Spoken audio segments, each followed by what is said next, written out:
बीड शहरामध्ये मात्र कितुरा गावात मनाला सुन्न करणारा एक प्रकार घडला आहे। ते म्हणजे अवघ्या 2 महिन्यापूर्वी लग्न झालेल्या नवदाम्पत्यांना आयुष्याचा शेवट केल्याची खळबळजनक घटना समोर आली आहे।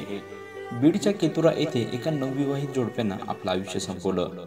शुभांगी गालफाडे असं या नवविवाहित तरुणीने 2 मार्चला दुपारी 3च्या सुमारास राहत्या घरात आपलं आयुष्य संपवलं। तर दुसऱ्या दिवशी पती अक्षय गालफाडे यांनी देखील पहाटे 5च्या दरम्यान लिंबाच्या झाडाला गळफास घेऊन आपल्या आयुष्याचा शेवट केला। या जोडप्याचे 2 महिन्यापूर्वीच लग्न झालं होतं। लग्न झाल्यानंतर हे जोडपं पुण्यात राहायला गेलं होतं। मात्र काही दिवसानंतर त्यांच्यात कौटुंबिक कारणावरून वाद झाला होता। वाद झाल्यानंतर हे जोडपं पुन्हा आपल्या मूळ गावी कितुरा येथे परतलं।